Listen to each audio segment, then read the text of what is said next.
Hi everybody, it's Jen. Welcome back to my channel, Hallmark Plus More, where we watch and talk about shows, movies, mysteries, Hallmark ornaments, and anything else that floats our boat. So today I'm going to be reviewing Tracker Season 2, Episode 16. So before I get into the review, I just want to say thank you to everybody who likes my videos, subscribes to my channel, leaves me comments.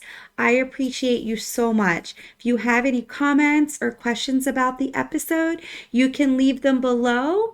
I read all my comments and I very much enjoy interacting with everybody. So, getting into this episode, remember from the previews, we saw that it involved a snowstorm or a mountain. So I was like, okay, this is going to be good, right? We know Coulter is experiencing all types of weather and being a survivalist, but it definitely looked interesting. So it turns out Coulter is out there helping his friend search for two young girls, college girls in their 20s. They're sisters. So they're missing on a snow trail.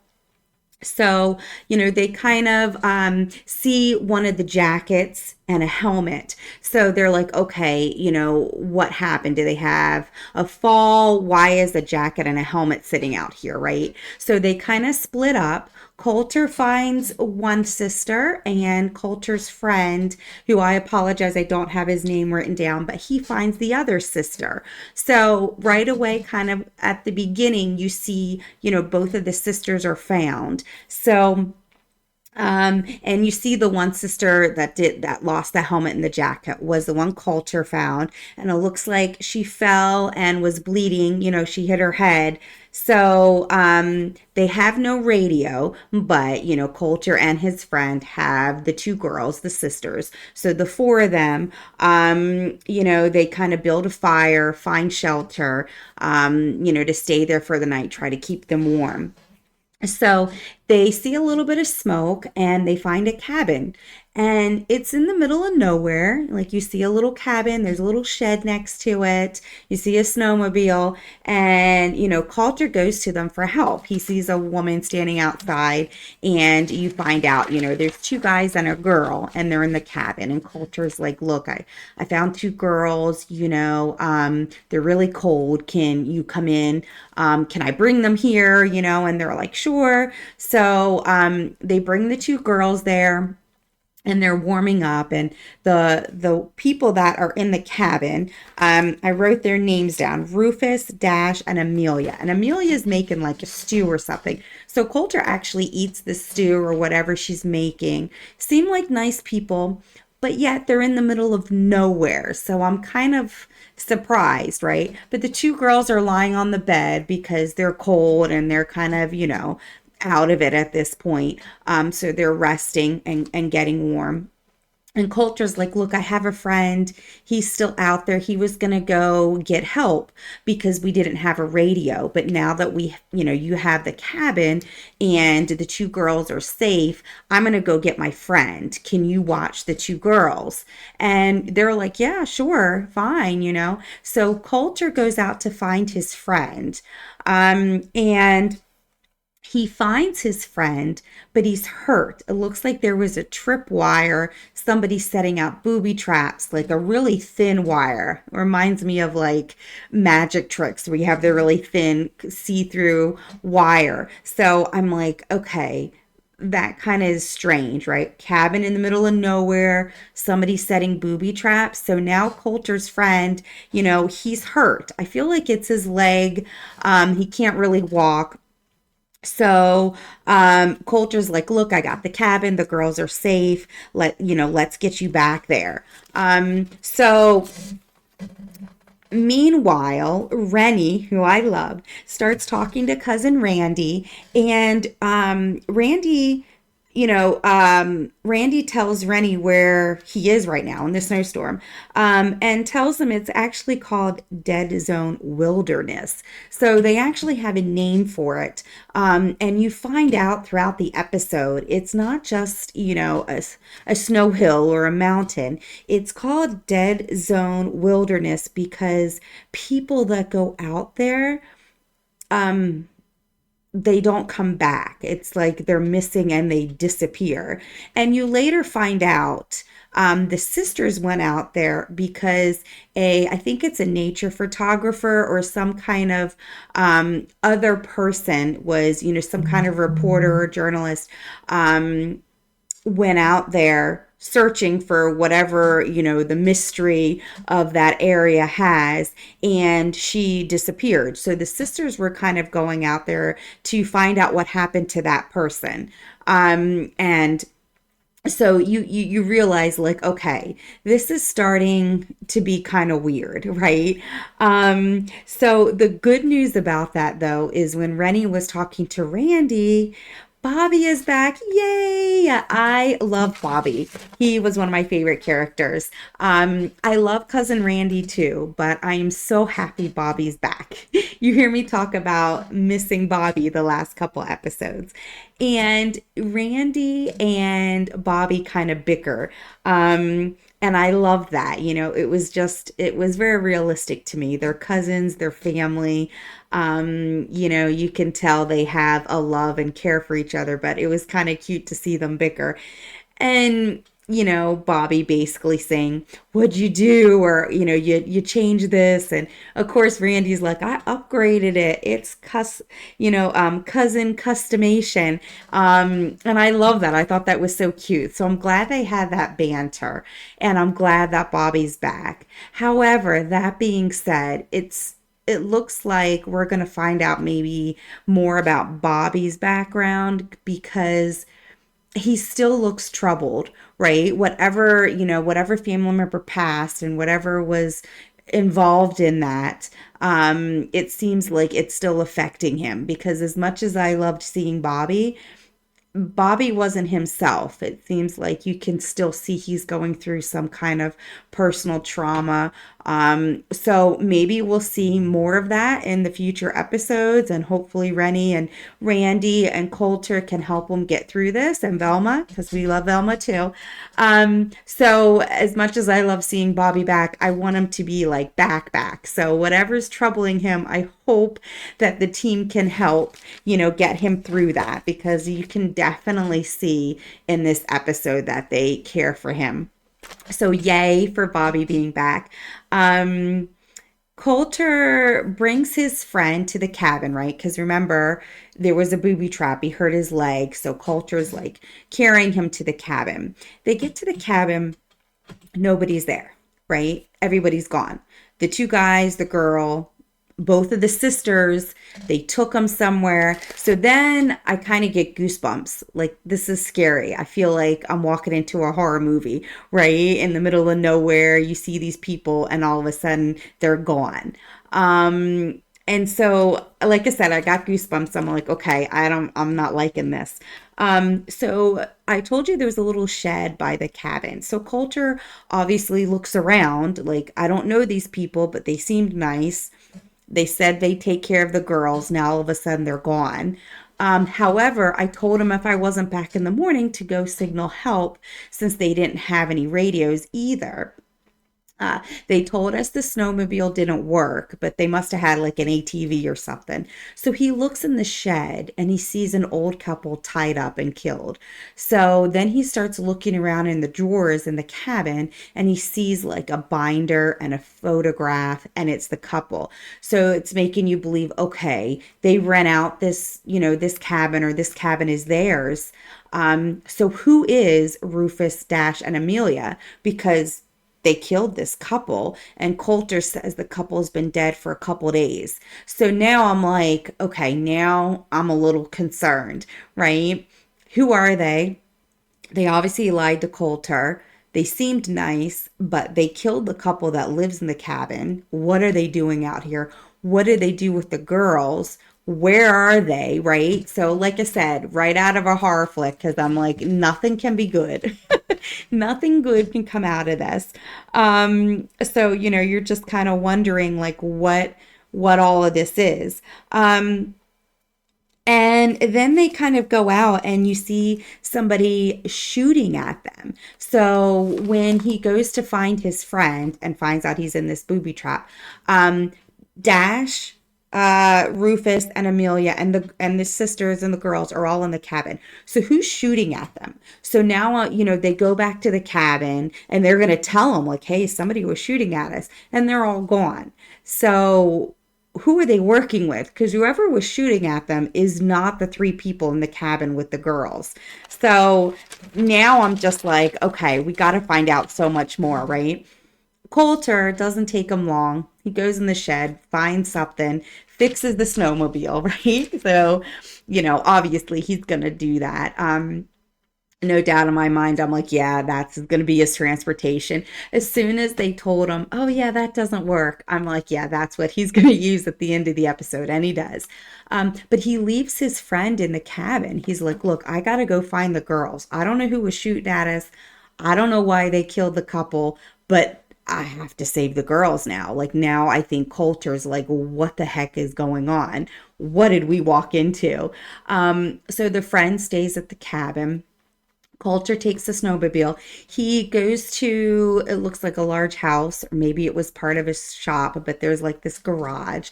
He sees Amelia, right? So he confronts Amelia and she kind of seems surprised.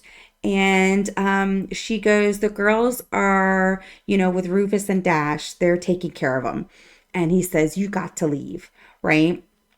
And Coulter's like, look, I'm here to help. So she gets down on her knees, lifts her arms up, and she's got bruises, like, from being chained or, scars. And she's like, do whatever you want with me. I won't tell them. I know you want to hurt me.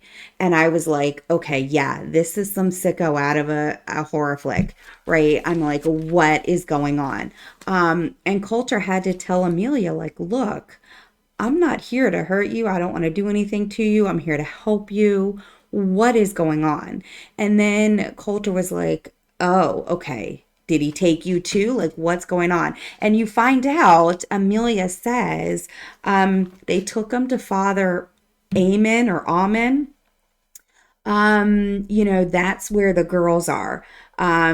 So he says they brought Rufus and, or I'm sorry, Rufus and Dash, the two guys. They brought the girls to Father Eamon as gifts. He does whatever he wants with them. Okay, so I got chills again when he said the girls are gifts because then, obviously I went to a bad place. I was like, okay, this is some, I don't know, some sick sexual thing that he's going to do these girls as property, as gifts. So, that was like, okay, I don't really want to know what's going on. And basically, Amelia tells Coulter, I was taken 8 or 9 years ago. Father Eamon killed my dad and took me. I fought back, but they kept me alive. So she basically, is with them. I don't know. She's their, I don't know, sex toy or their plaything. I don't know. She's been with them 8 or 9 years and she's kind of, broken. Like she's not going to run away because they hurt her. And they enjoy pain apparently. So I'm like, okay, you need to get these girls out because now I don't want to know what this man is doing to them, right? So Rennie has a new client. I think we saw in the previous episode, her new client is in some shady business. I feel like Rennie is kind of walking that fine line of lawyer and illegal acts. So, she's talking to her new client with the information she found out, and Rennie and Randy kind of talk because when Coulter goes in the basement, because he asked Amelia, like, do you have a phone? And she's like, we have a radio. So Coulter sends out an SOS. Randy gets it and, calls Rennie, and Randy was like, I can't get 911 or anybody to come because it's not enough information. But Randy and Rennie know if Coulter's sending up an SOS, it's, he needs help. So Rennie goes in and talks to her client and actually says like, hey, can you do me a favor? Do you have a chopper in Sun Valley? So the client actually sends in a chopper. So, this shady client actually comes to the rescue in the end. Well, Rennie does. But Father Almond has these girls, has one of the girls in what he calls the mercy seat, which is this huge seat. The two guys, Dash and Rufus, are holding down her arms, and it almost looks like he's got a scarf or something around one of the girls' neck, and he's like lifting her up, so like choking her from what I could see. I mean, obviously, we didn't have the best angle, which I think was on purpose. We really don't need to see close up what this man is doing. But he obviously has this father complex where, women are his property and, he gets off over giving pain on women. I don't know. But I will tell you this whole story and legend of people going out or girls going out to this area. Now I know why they're being disappeared and never seen or heard again. Because if Amelia's been there for 8 or 9 years, I'm sure he's taking all these other people. They're setting the booby traps. You know what I mean? They're getting them vulnerable, getting them hurt, finding this cabin.